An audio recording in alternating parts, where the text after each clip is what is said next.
Yo, c'est Kaizo. On continue la série sur Ableton avec Wavetable qui est apparu à la version 10.1 de Live. Tout d'abord, je ne suis pas un expert en Wavetable, c'est un synthé que j'utilise que de temps en temps. Seulement, ce que je peux vous dire, c'est que les synthés à table d'onde, contrairement à ce qu'on pense, ne sont pas si jeunes que ça. C'est pas Serum ou Massive qui ont inventé le concept. La première apparition connue de cette technologie, c'est avec le PPG Wave de la boîte allemande Palm Product, qui a été produit en 1981 et qui connaîtra 3 versions différentes, suivi du VFX de Ensoniq, produit en 1988. Puis Waldorf sortira son Microwave One, qui veut littéralement dire micro-ondes, et je pense que le nom est en rapport avec son succès. Maintenant, les plus grosses références en termes de synthé à table d'onde, c'est bien évidemment Serum, Massive et Pigment des français Arturia. Et bien, Wavetable d'Ableton vient s'ajouter à la liste des concurrents, et il est plutôt solide, parce que il est simple, et il peut néanmoins nous emmener loin dans le sound design. On va donc en faire le tour pour voir ce qu'il faut connaître pour l'aborder et débuter avec ce genre de synthé. Alors tout d'abord, il faut comprendre le fonctionnement global d'un synthé Wavetable, qui est un instrument qui génère un son à partir d'un oscillateur. Ça, c'est comme tous les synthés. Sauf que ces oscillateurs-là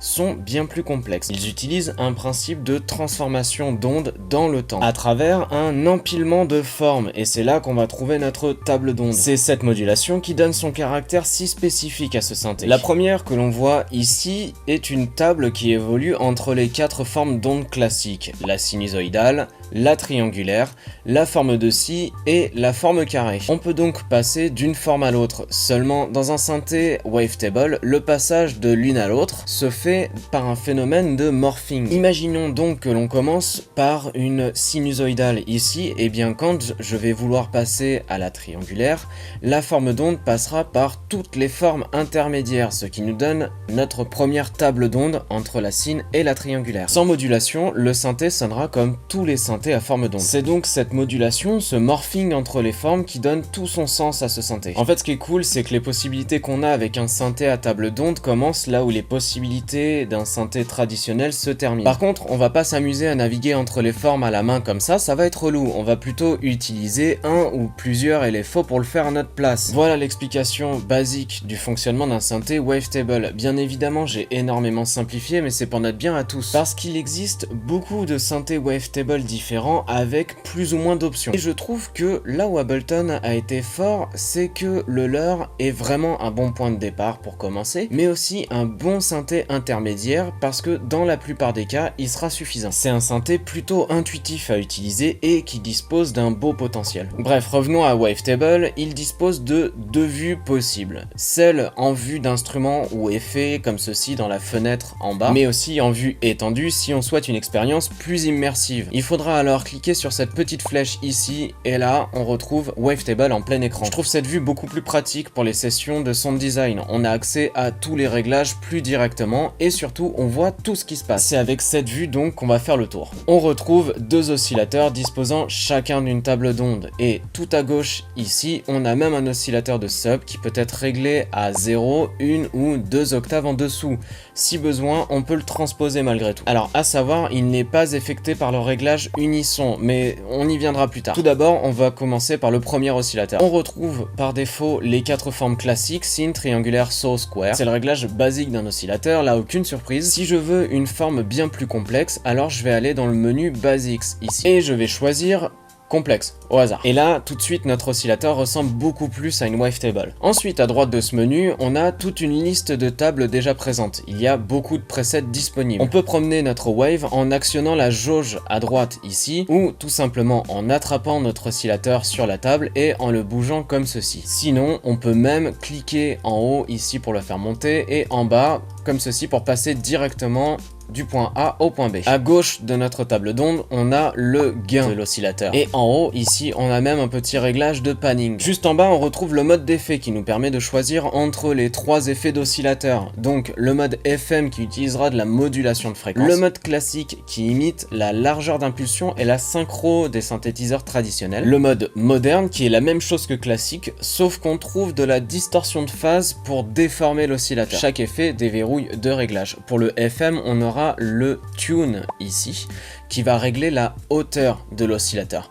Il faudra activer Amount ici pour l'entendre et s'en rendre compte visuellement sur la wavetable. Donc si je bouge le tune ici et que j'augmente le montant, on voit voilà tout de suite que la forme se complexifie beaucoup. En fait, Amount gère la répétition de la forme au sein de la table d'onde. Pour les réglages de classique, on a la largeur d'impulsion ici qui nous permet de régler le facteur de forme. Ça va nous permettre de raccourcir la période de l'onde. Si je le mets à 100% par exemple, l'onde est ridiculement courte. La synchro nous sert à multiplier la répétition de l'onde. Donc si je remets la largeur d'impulsion à 0 ici et que j'augmente la synchro, on voit que l'onde est comme tassée en fait dans l'oscillateur. Modern dispose de warp. C'est un autre facteur de forme qui utilise une autre distorsion de phase. Ça va incliner en quelque sorte la forme vers la droite ou vers la gauche. L'inclinaison n'agira que après le fold. Donc plus on ajoute de fold, plus on obtient d'inclinaison. Donc si je mets un fold à 0% ici et que je vais à plus 100%, on aura une inclinaison à gauche et moins 100%, on aura une inclinaison à droite. On a une seconde vue tout aussi satisfaisante à laquelle on peut accéder grâce au petit cercle ici dans le coin à droite. Cette vue s'appelle la vue cyclique. Elle va nous permettre en quelque sorte de pouvoir dessiner la forme d'onde qui nous plaît le plus. Un exemple de ce que l'on peut faire avec, voilà, j'ai choisi un mode moderne pour l'oscillateur 1 avec un warp à 25% pour avoir une vitesse d'onde intéressante. Sinon ça aurait donné comme ça, imaginons là à moins 100%, on a une forme beaucoup moins complexe, ou là à 100% c'est pareil, on a beaucoup moins de complexité. J'ai beaucoup plus de détails avec un warp à 25%. Ensuite j'ai mis un fold à 100% parce que sinon pareil je perds beaucoup d'harmonie dans le son. Enfin bref, ça c'est du détail. Ensuite en bas on a deux filtres que l'on peut mettre en série, donc les deux oscillateurs arriveront donc dans le filtre 1 puis la sortie du filtre 1 passera dans le filtre 2. On peut le mettre en split ici qui envoie l'oscillateur 1 dans le filtre 1 et l'oscillateur 2 dans le filtre 2. On peut aussi les mettre en parallèle. Alors celui-ci est un petit peu spécial parce que tous les oscillateurs sont envoyés aux deux filtres en même temps. Et en gros, le logiciel divisera ou fera la somme du signal entre les deux filtres, etc. Enfin bref, ça ressemble à un split, mais c'est pas un split. Inutile que je m'attarde sur ce détail parce que la différence n'est pas spécialement audible. Donc peu importe, ce sera à vous de choisir. On a aussi un menu déroulant ici pour changer de mode de filtre. À partir du mode OSR, ici on aura un réglage drive qui viendra s'ajouter. Il va nous permettre de rajouter de la distorsion au son avant qu'il n'entre dans le filtre. Passons ensuite au cœur du wavetable et ce qui en fait sa raison d'exister, c'est la fenêtre de modulation ici en bas. Les réglages dans cette fenêtre vont nous permettre d'agir sur les enveloppes et les LFO. C'est dans cette fenêtre que toute la magie de wavetable est générée. En premier, on a notre ampli qui dispose de sa propre enveloppe. On a les réglages en bas de time et slope qui vont nous permettre de changer la forme de notre enveloppe. On peut agir directement sur les pourcentages et les décibels ici pour changer la forme, ou sinon on peut attraper comme d'habitude les petits carrés jaunes et les bouger comme on veut. Puis ensuite on a les formes d'enveloppe ici. On retrouve donc les réglages time slope comme l'enveloppe d'ampli, mais on va retrouver aussi les réglages de valeur. Ici on va pouvoir choisir notre point de départ d'enveloppe ici à 0 ou 100% pour gérer l'attaque, on va dire. On va pouvoir gérer notre pic ici, ensuite notre sustain et notre release. Bref, tous les réglages d'une enveloppe classique. Pareil, l'enveloppe 3 retrouve exactement les mêmes réglages, ça nous permettra juste d'avoir un peu plus de nuances. Ensuite, on a deux LFO qui, on l'a déjà vu, agiront en fonction de l'une des formes que l'on trouve ici et de la fréquence de notre choix. Ces réglages sont très importants parce que ce sont eux qui donnent pas mal d'importance à wavetable. Dans un wavetable, on veut ajouter du mouvement au son et le faire évoluer dans la table de fréquence. C'est à ça que ça sert. Vous aurez compris, on peut faire bouger toutes sortes de réglages ici grâce à une enveloppe ou un LFO, voire même les deux si vous voulez, en ajoutant le montant à appliquer ici dans ces petites cases, entre moins 100 et 100 pour certains réglages. En dessous ici, on a le montant global pour ajouter un petit peu de nuance. Ensuite, on a les réglages MIDI qui sont comme les réglages de matrice, sauf que ce ne sont pas les réglages des différents éléments comme les enveloppes, LFO, etc. qu'on va régler, mais les réglages de MIDI du genre pitch bend ou la vélocité dans le même principe que les cases de matrice. MPE gère un peu comme le MIDI les réglages des entrées des contrôleurs MPE, c'est-à-dire les glissando, la pression des touches, etc. Bref, MPE c'est un peu plus complexe, c'est le MIDI 2.0 en quelque sorte. On finit par les réglages de sortie d'effet qui sont le volume ici, le réglage polyphonique qui nous permet de choisir combien de voix nous voulons en sortie d'instrument inversement, donc ici ça va aller de 2 à 8 voix. On peut le changer en mono,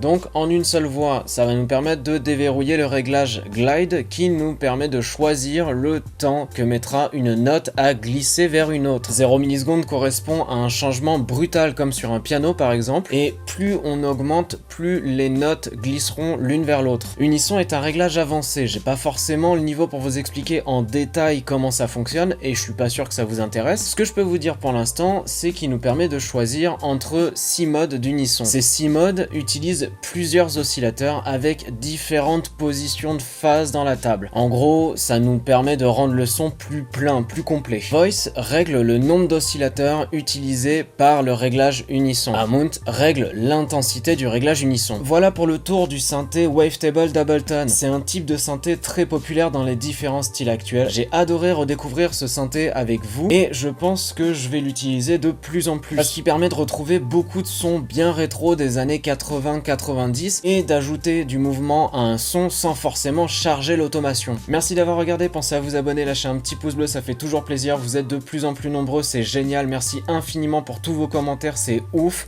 Je vous laisse ici, à la prochaine, c'était Kaizo, tchuss.